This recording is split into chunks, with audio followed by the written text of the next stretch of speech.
Gavel banger. You go, Betty. I'm calling to order the meeting of the Fountain City Council for June 9th, 2026. Please all rise for the Pledge of Allegiance. Steve Arce, would you lead us, please? Pledge allegiance To the flag of the United States of America and to the republic for which it stands, one nation, under God, indivisible, with liberty and justice for all. Thank you. Madam Clerk, roll call. Mayor Thompson, Mayor Pro Tem Estes, Here. Councilmember Veerhoff, Councilmember Geek, Here. Councilmember Rick, here.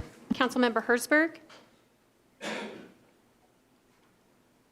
Councilmember Herzberg,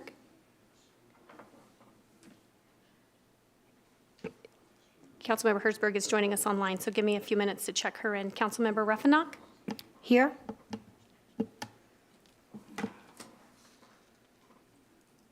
Councilmember Herzberg, can you hear us?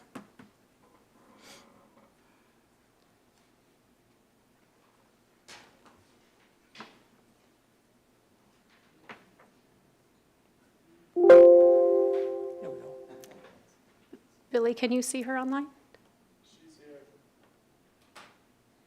She just got in. I think there she is.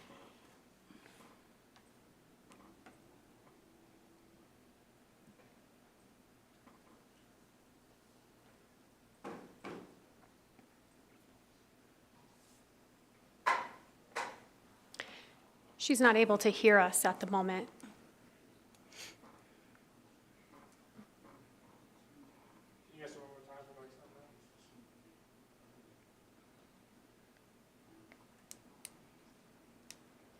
Councilmember Hertzberg, can you hear us now?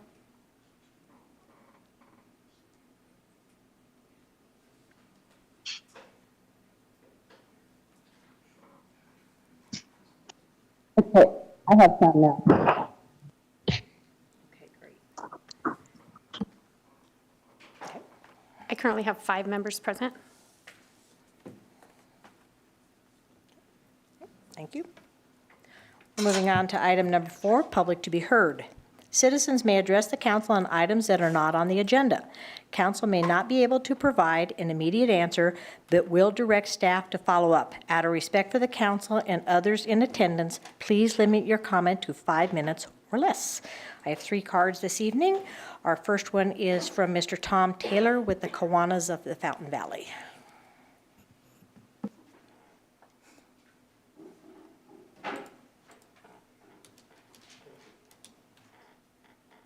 Thank you. I'm Tom Taylor with Kiwanis, and I want to thank you for your generous sponsorship of in-kind services at Metcalf Park for our Kiwanis Checkered Flag Charity Car Show that was held on May 16th.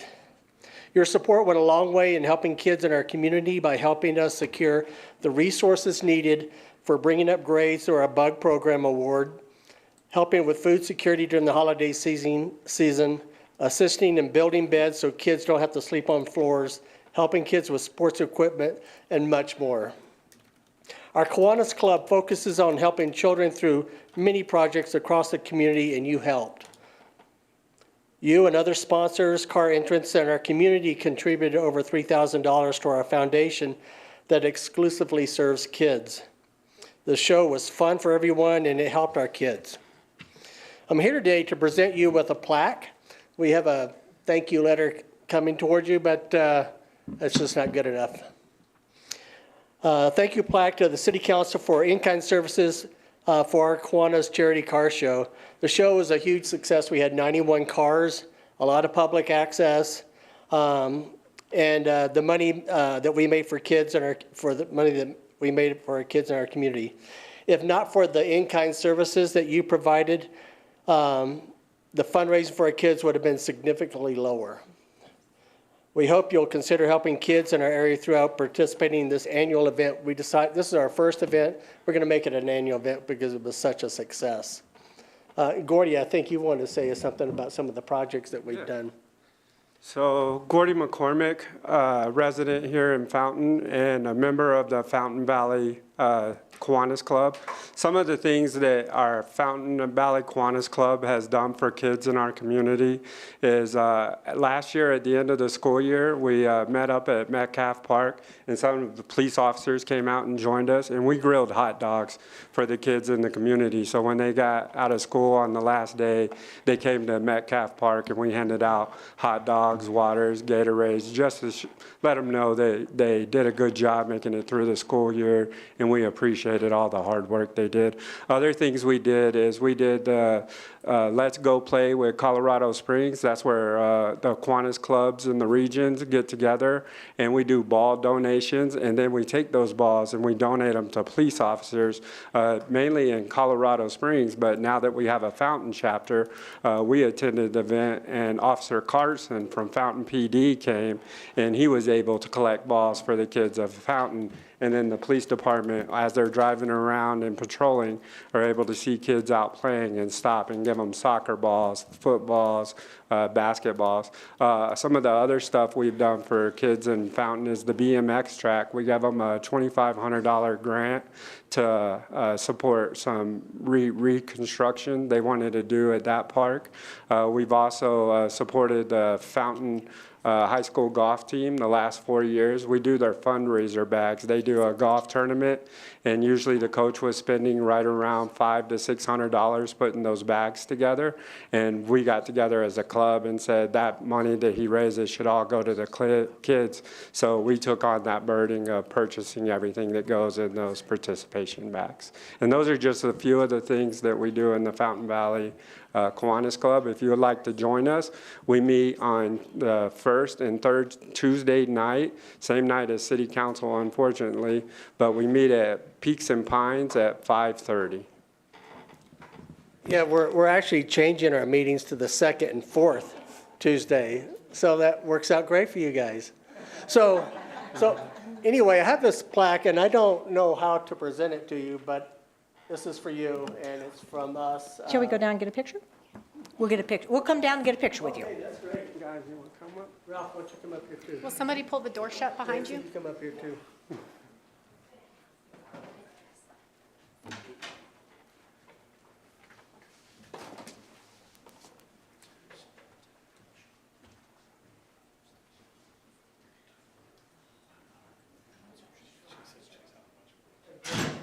We can't thank you enough for the kind services and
Okay, our next card is from Mrs. Fran Carrick on a July 3rd invite.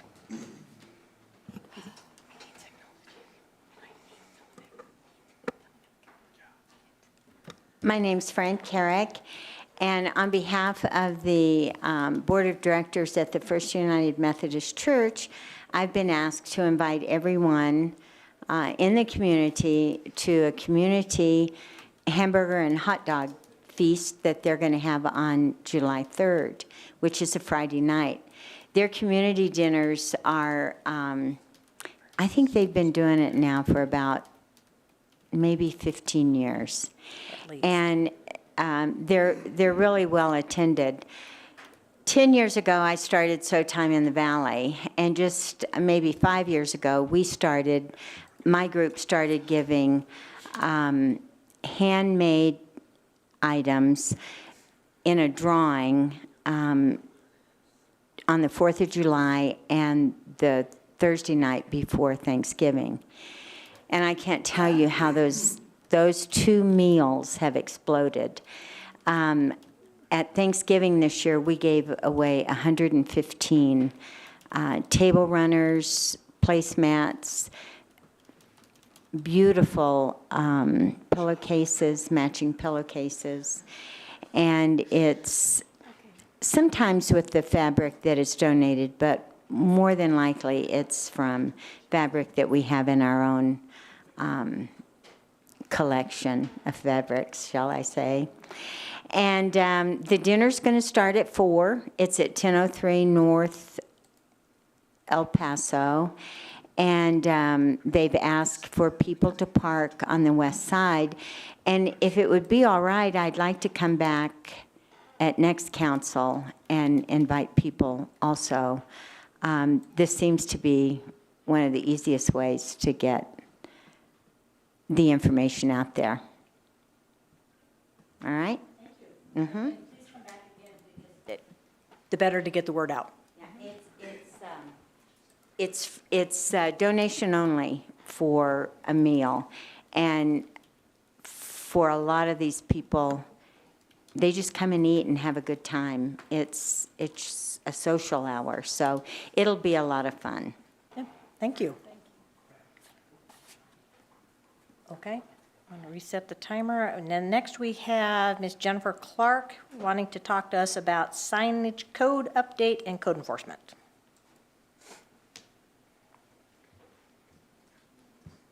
Good evening, Council. Thank you for letting me speak.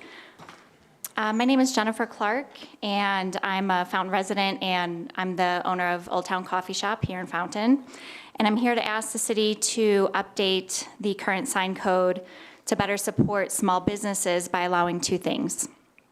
Number one, the continued display of our branded vehicle that is legally registered, operational, and used in the community, which has been asked to be removed.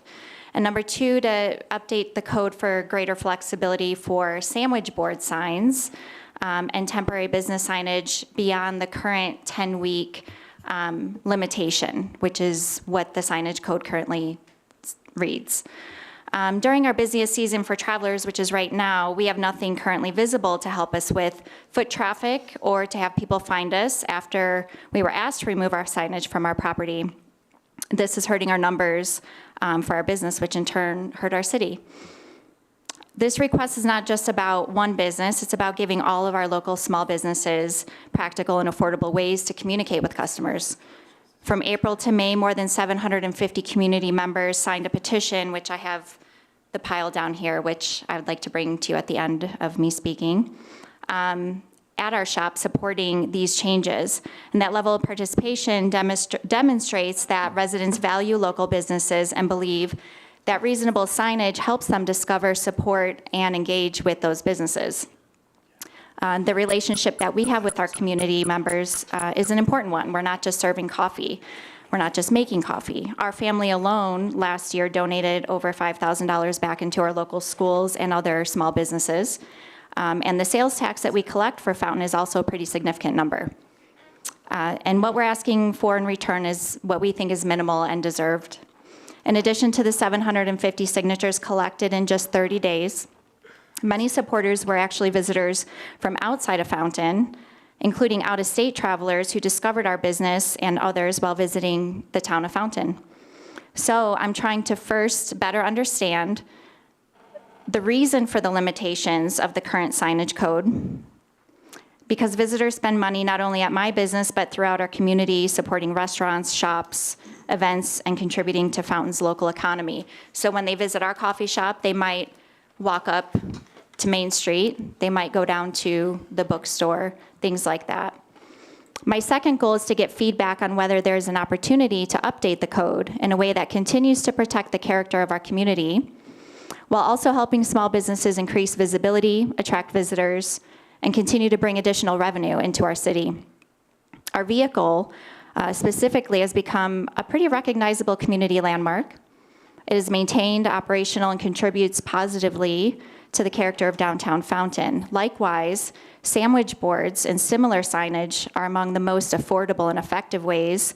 They're effective marketing tools that are available to us, to small businesses that don't have large advertising budgets. Every visitor who finds a local business in the Old Town District because of effective signage represents new dollars coming into Fountain on top of the dollars already circulating within it. This supports the council's own sign up on the wall over there for the goal to better support small businesses and growth in our community. That's why I'm asking you to reconsider whether the current limitations of the signage code are achieving these intended goals. To close my time out, I'm asking the city for prompt action to review, process, and update these sections of the code so they better reflect today's business environment of Old Town Fountain while still preserving community aesthetics and safety. The modernization of this code will better align with what Fountain city members have been vocalizing since we first moved here in 2014. Let's get more community members, or let's get more small businesses in the Old Town District so there are more options for our community members that aren't corporate big box businesses, like the ones on Mesa, who, by the way, have a much bigger pool of money and way more signage opportunities than we do down here.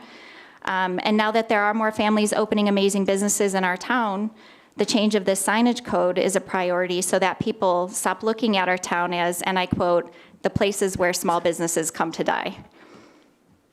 We don't want you to just say you support mom and pop shops. We need action to back it up. Thank you for your time, your consideration, and your service to our community. And if it's okay, I'd like to bring you the petitions that we gathered. I'll have them, you hand them to the clerk. Perfect. And Mr. Trainer, do you want to address this? Yes, ma'am. Thank you.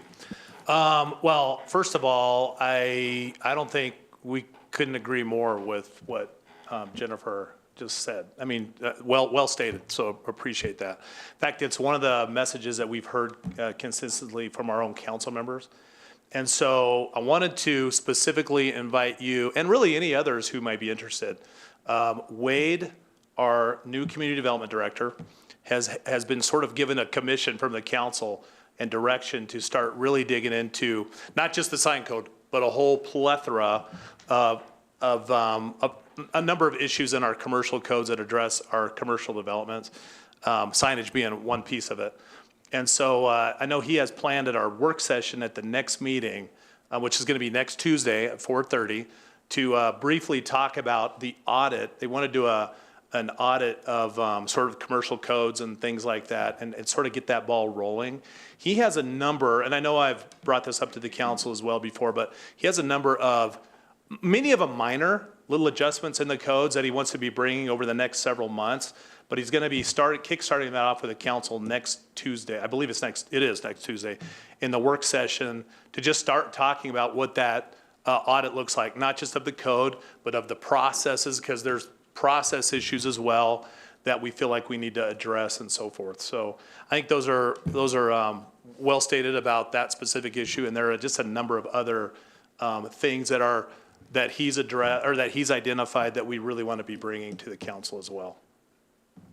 So that's at 4:30, and it's just right here. Can I reapproach really quickly, or I just have a question?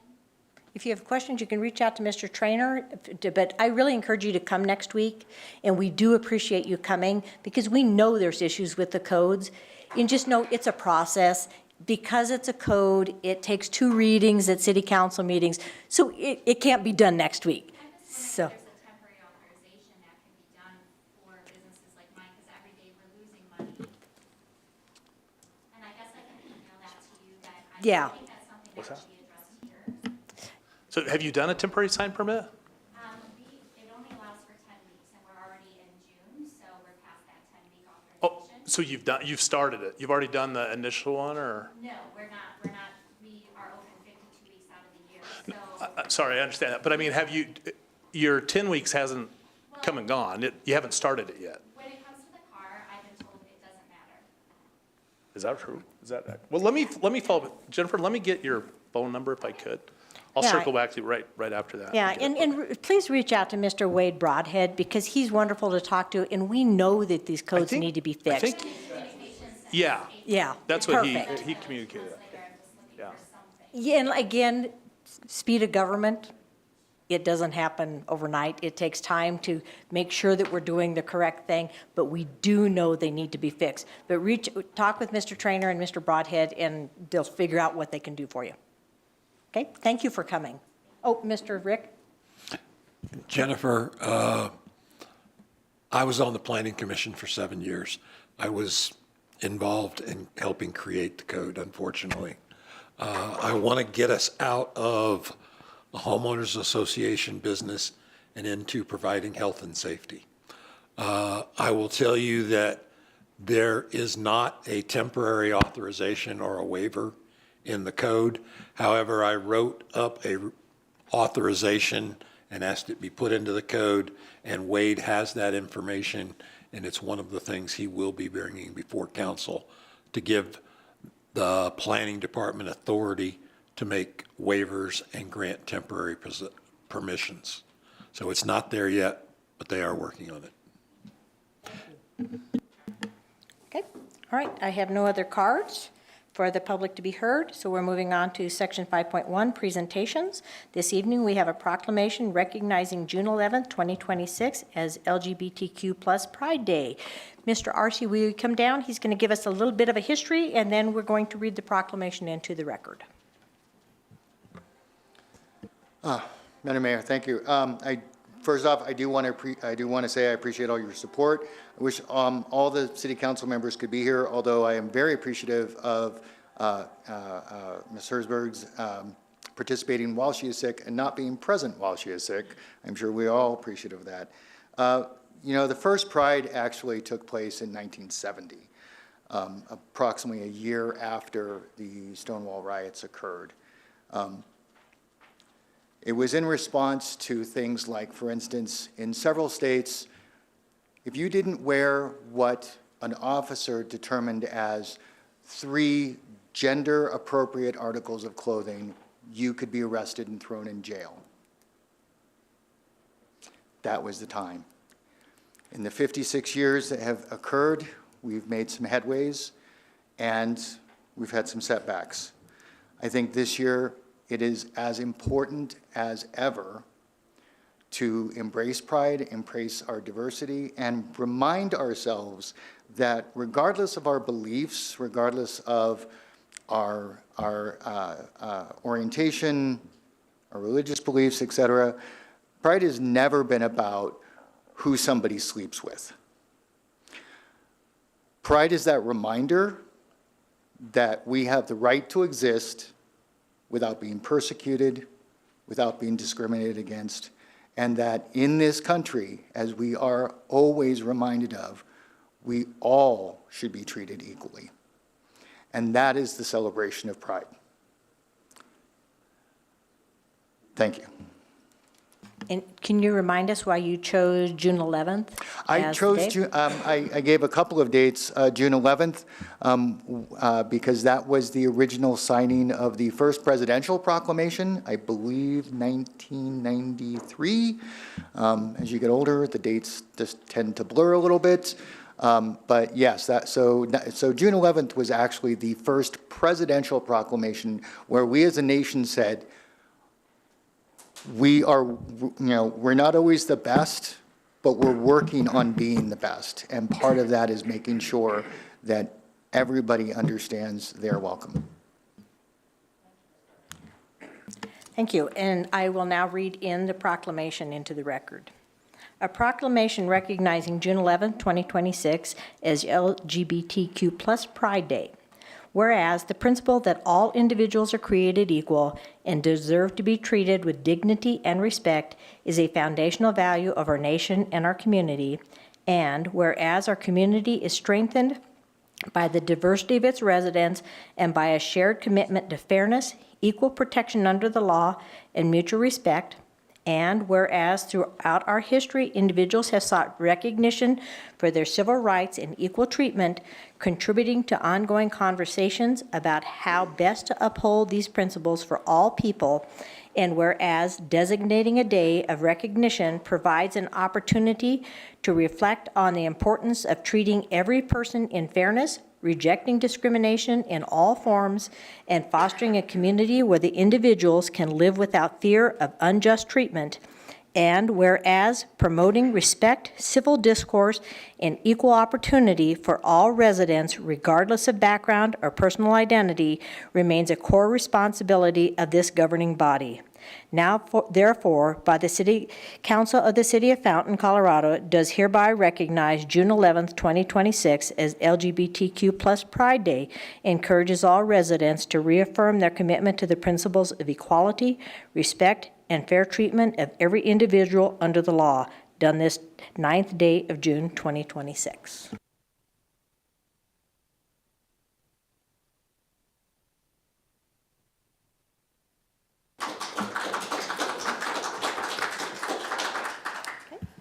We're moving on to item number 6, correspondence, comments, and ex officio reports. Mr. Trainer. I almost said Madam Mayor. Madam Mayor Pro Tem. I don't have anything to report tonight. Mr. Strider. Nothing from the city attorney, Your Honor. Chiefs.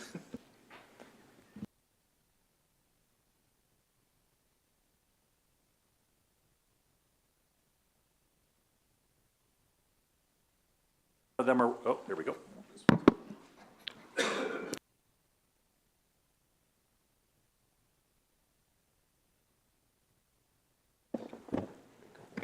Okay, sorry. Just two quick things. One is we're going to start the fireworks reminders starting now. That generally speaking, they're all illegal. Anything that leaves the ground is an illegal firework. We're going to have a team of officers out there on the 4th of July addressing the issues as best we can. So we're reminding the citizens about to do their research on the fireworks, what they can and cannot use. Basically, it's very simple. The ones that don't leave the ground, the little not as entertaining ones, are the ones that you can actually legally do. Everything else is illegal, and we'll be addressing that as best we can. Second thing is Operation Chill going on right now in partnership with 7-Eleven. Officers have been given a lot of free Slurpee coupons for youth in the community that are witnessed doing good deeds. So just simple things like wearing a helmet on their bicycle, or opening a door for somebody, or picking up a piece of trash, or anything that is just something that's what some people think every day but isn't. And so police officers have hundreds of free Slurpees to pass out to youth in the community. So we're looking forward to doing that and looking forward to interacting with the kids. That's all I have. Thank you. Thank you. Bart or anybody back? Madam Clerk? Nothing tonight, thank you. IT? Nothing tonight. Ms. Ruffinock? Nothing tonight? Ms. Geek? Yes. I just want to thank Scott and all the departments for their departmental updates. I think that we find out an awful lot of good stuff that our departments are doing each week, and I really appreciate knowing that. Mr. Rick? Yes, Madam Mayor Pro Tem. I'm on the Regional Advisory Council for the Pikes Peak Area Council of Government. The legislative director has informed me that the senior homestead tax exemption was saved by the legislature. We will get that exemption this year. So that's really good news. For those living out on the east side of town, if you drive down Link near Watchman, you'll notice that road was repaired. It was very wavy and bumpy and difficult to get through. That road was repaired with no taxpayer dollars. The city filed a warranty claim with the company that built that road, and they paid for fixing that road. So please enjoy it. Speaking of roads, Southmore was being resurfaced. It was closed yesterday, and today it should be finished probably won't be open for another couple of days while they let the asphalt cool off, settle down, and stabilize, but that road should be open hopefully by next week. PFOS, PFOA limits. Had a meeting with Mr. Blankenship. The federal government is relaxing some standards on 4 of the 6 chemicals that are being filtered. I talked to Mr. Blankenship. All 6 of those, all the water goes through a 2-filter system that filters all 6 chemicals. We can't just turn off the filter for this chemical or for that chemical. It all goes through one big filter. It all gets filtered at the same time. So even if the federal government says we don't need to filter those, or we can have lower testing limits, they're all going to get filtered at the same time. And when the filters went online, we as a council passed a resolution that says the utility department cannot relax those standards without coming back to us and us voting as a council to relax those standards. So even if they change it, it's got to come to the council first, and I will tell you that I will be very hard pressed to change any of the standards that goes with the PFOS and PFOA. Reminder, the 12th is Flag Day and the 19th is Juneteenth. Tomorrow there will be an El Paso County Veterans Expo at the Pikes Peak Center for all the veterans. There will be a veteran service officer there that will be there to assist veterans with claim issues. And finally, I got to go to the startup of the Carson Connector. It is a shuttle bus service that ties into an app. We are running that for Fort Carson under an inter-service agreement, and we are at the same time testing out the system so that we may possibly adopt it here in Fountain. Residents who need transportation will be able to use an app and say, I need to be picked up at this place and delivered to this other place. And rather than people just riding around in circles, it will take people from directly to A to B. Now, it's not going to come to your house, but we have certain bus stops set up, and it'll come to the closest bus stop to you and pick you up and take you to the closest bus stop of where you need to go. So we are doing that on Fort Carson as a service to our soldiers, and we are looking at it to see if we can do that for all the residents of Fountain. And that's all I have, Madam Mayor Pro Tem. Thank you, Mr. Rick. Ms. Hertzberg, do you have anything? Nothing from me tonight. Thank you. Thank you. Mr. Veerhoff has joined us online. Mr. Veerhoff, do you have anything?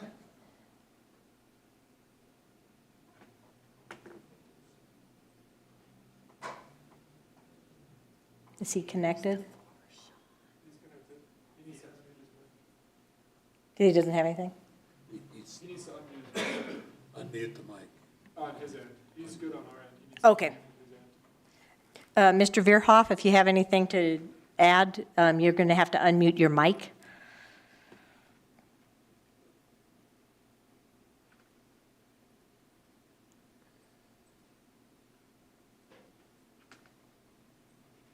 Okay, we'll come back. I just have a couple things. Next week is our last city council meeting before the 4th of July. So we're encouraging everybody to come, especially to the work session to talk about codes, but also during the regular meeting, we'd like to encourage everybody to wear their red, white, and blue as our celebration, because we won't have another meeting until after the 4th of July. This weekend is the Pikes Peak Pride Fest. It is at the Alamo Square Park this weekend. So if we're recognizing LGBTQ plus day today, we'll remind everybody for the Pikes Peak celebration. Mr. Veerhoff, can you unmute now?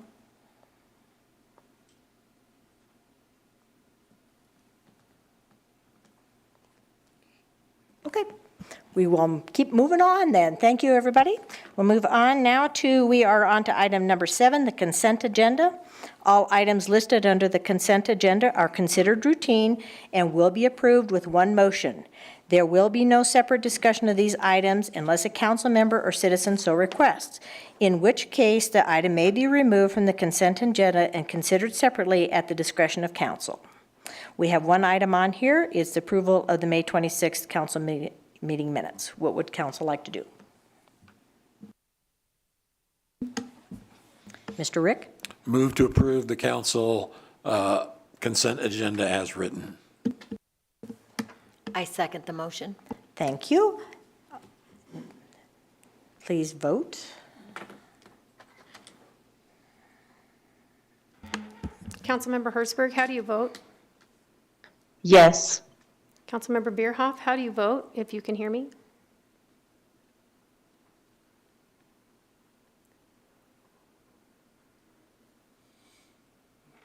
I have 5 yes, motion carried. Thank you. On to item number 8, old business. There is none. Moving on to item 9 is new business. Item A is consideration of items removed from the consent agenda. There were none. Item B is a resolution on 26-030, a resolution to purchase a used fire engine and amend the fiscal year 2026 budget. Chief Graham. Good evening, Mayor Pro Tem and Council. For your consideration this evening is a recommendation to authorize the purchase of a used fire engine that would eventually be placed or used within the fleet with the addition of the new Fire Station 4. We discussed this several weeks ago in a work session, just to refresh your memory and for the benefit of the community members that are here. This is a used Pierce fire engine. It's currently located in the area of Minneapolis, Minnesota. It's at a broker there. We've had several groups of firefighters that have traveled up there, including one of our city fleet mechanics, to look at it, do an inspection on it. And we really like this engine. We think it's going to fit the needs of our department very well with the addition of the new Fire Station 4. One of the reasons that we're considering or asking you to consider the purchase of a used fire engine, or the fairly obvious reason of cost savings, to purchase this engine, to spec this engine as it is right now and purchase it brand new. We think that best guess the price of that would be anywhere in the $1.2 to $1.5 million range, and that's not equipped. The settled price after negotiations back and forth with the broker on this engine, the price that we settled on was $624,000. In addition to that, we're also asking you to consider authorizing the purchase of the equipment that would need to go on this engine. We think we're going to be around the $200,000 to $225,000 range to do that. We've asked to authorize a little bit more in the $250,000 range. We're in the process of getting bids and formal quotes on all the equipment that we're going to need, but bearing in mind that all of the stuff all the equipment and tools and everything that we use, it's very, very expensive. And we're not taking an engine out of service that we could take the equipment off of to put on this engine. This is the addition of an engine to the fleet. And so all the equipment's going to have to be purchased new to be able to outfit it. What we're asking for the funds to come from is the public safety impact fee revenue.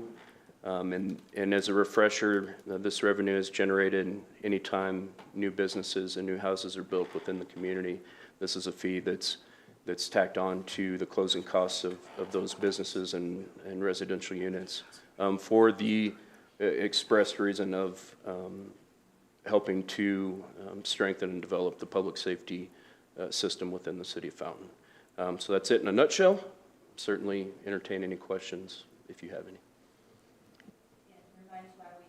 Remind us why we need a new engine. This is for our plans for? Yes, ma'am. So as I stated, the plan for this would be it may not go to the new Station 4. It may actually go to Station 1, and the engine that's at Station 1 right now would go to Station 4. This engine would be a little better suited to run out of Station 1 because of the interstate. The way this truck is designed, it serves more of a rescue pumper purpose. It's got the ability to carry the tools the extrication equipment, the struts and chains and everything we need out on the interstate. And so it may actually go to Station 1, and that engine would go out to Station 4. Coincidentally, the engine that would go out to Station 4 is actually newer than this engine, just as a point of reference. But yes, so the whole reason we need it is because of the new firehouse. Okay, that's what we wanted to remind everybody, that we had passed that ballot initiative a few years ago, and we're fulfilling our promises to get that station up and running, and this is a step towards that. Is there any questions from the audience? Okay. Does council have any questions? Okay, what would council like to do? Ms. Geek? I move to approve Resolution 26-030. Mr. Rick? Second the motion. Okay, we have a motion on the floor. Please vote. Councilmember Hertzberg, how do you vote? Yes. Councilmember Veerhoff, how are you connected? How do you vote? He's not connected. I have 5 yes, motion carried. Thank you very much. Okay, we are moving on to, I don't see a 10. No, it's not numbered. Okay, does city council anyone have an agenda request? Mrs. Hertzberg, do you have a agenda request? No, I don't. Thank you. Thank you. Okay, we'll move on to item 11, announcement of an executive session. Madam Clerk? I'm not ready. Please.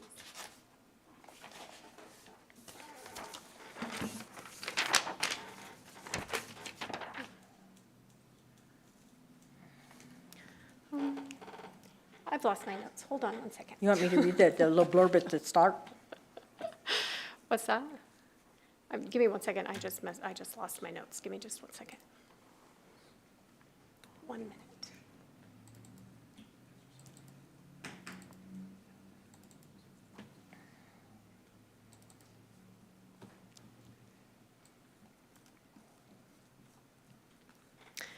In accordance with the city charter and the Colorado Open Meetings Act, the city council open session is to determine whether it will hold a closed executive session. A closed executive session may be held upon an affirmative vote of 2/3 of the quorum present. If consent of the closed executive session is not given, the items may be discussed in an open session or withdrawn from the consideration. The purpose of the executive session this evening is pursuant to CRS section 24-6-4024, the purpose or review of approval and amendment of executive session minutes. CRS Section 24-64024E for the purpose of determining positions relative to matters that may be subject to negotiations, developing strategy for negotiations, and/or instructing negotiators regarding the purchase of real property. What would council like to do? Mr. Rick?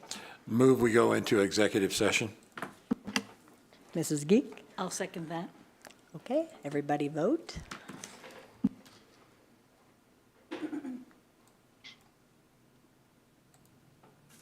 Councilmember Hertzberg, how do you vote? Yes. I have 5 yes, motion carried.